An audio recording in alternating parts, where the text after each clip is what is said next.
in several chapters, in 4th chapter, in 7th chapter, in 9th chapter also, Krishna speaks about Anya Devata Bhakti. Anya Devata Bhakti means devotion towards other gods, literally if you translate. So if you simply translate that and if you take the literal meaning, it will mean you have to worship only Krishna for enlightenment. If you worship any other god, you cannot get enlightenment. That's what it means. In 4th chapter he says, Kankshantah karmanam siddhim yajanta iha devataha kshipram hi manushe loke siddhir bhavati karmaja. If you look at the literal meaning, what it means is people who want siddhi from their normal karmas, worldly accomplishments, they worship devatas.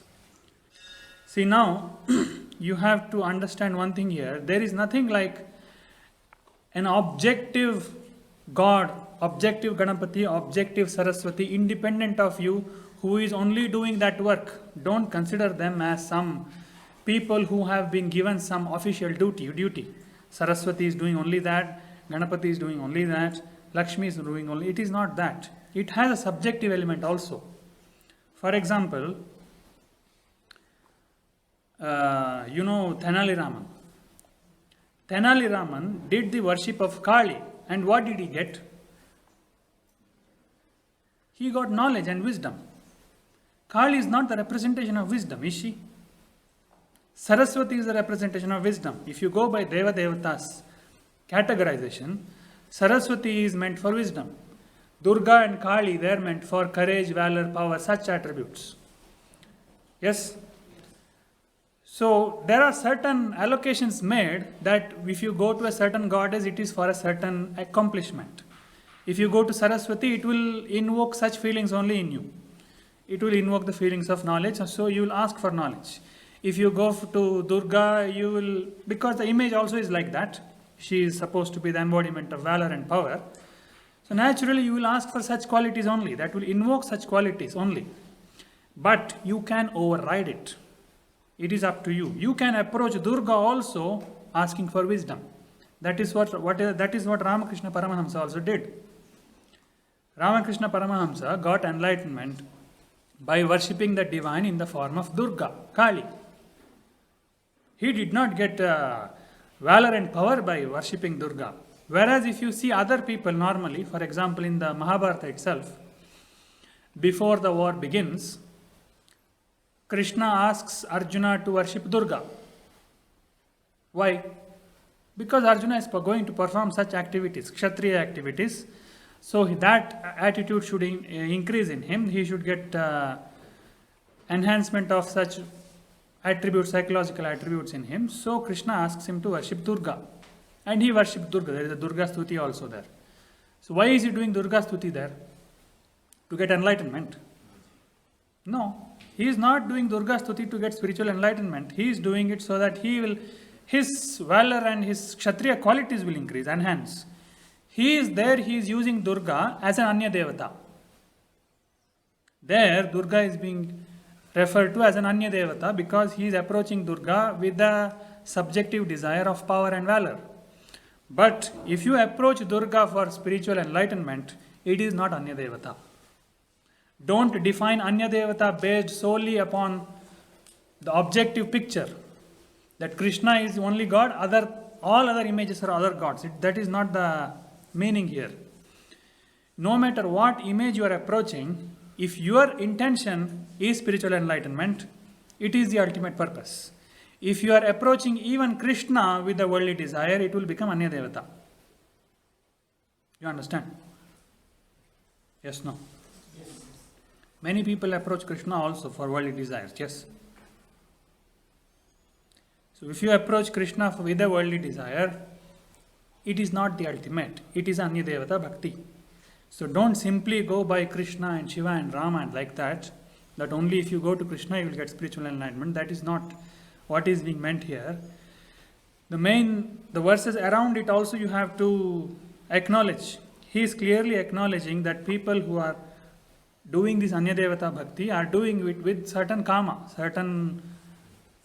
for a karma siddhi, certain akanksha. That is Anya Devata Bhakti. I will give you a contradicting example. You have Srinivasan Ramanujan, modern example. He was worshipping Saraswati. He was a devotee of Saraswati. But he was not worshipping Saraswati for spiritual enlightenment. What did he get? He just got mathematics. He didn't get spiritual enlightenment.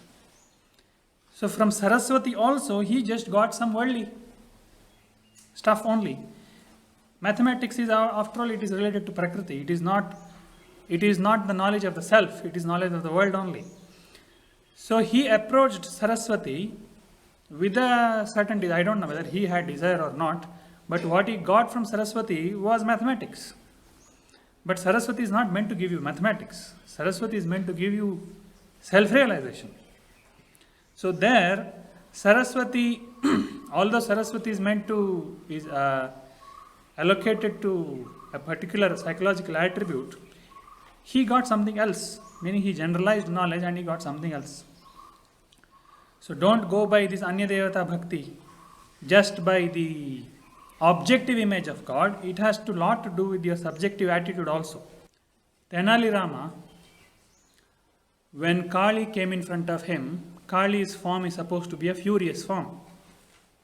It's a furious form of the divine. When Kali appeared in front of him, when the divine appeared in front of Tenali Raman in that furious form of Kali, it seems Tenali Raman laughed. Because he was like a child, he did not find it furious, he found it amusing. Because there was many heads and he asked her, when you get cold, what will you do? You have so many noses. When I catch cold, with one nose I struggle. How do you manage with so many noses? And he laughed. And that furious form of the divine turned into it calmed down. Kali became calmer like a mother, and then there was a normal conversation.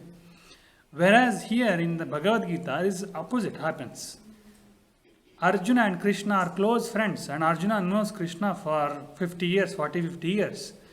And when Krishna shows him a divine form, Arjuna is unable to take it and he gets afraid.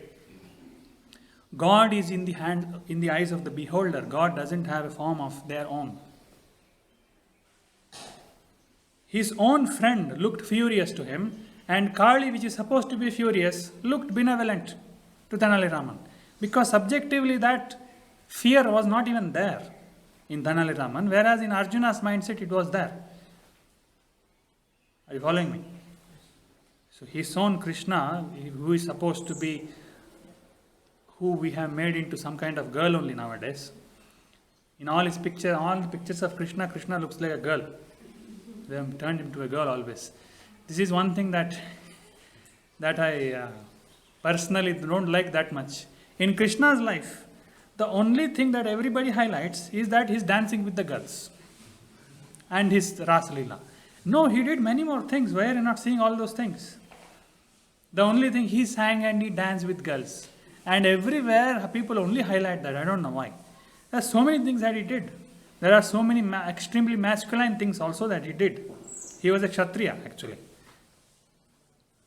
But they will highlight only that initial phase. Anyway, so Krishna is usually considered to be a very polite and feminine person.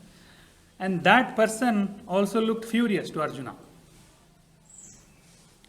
Whereas that which was supposed to be furious, looked like very calm and benevolent to Tenali Raman, because it is in the eyes of the beholder.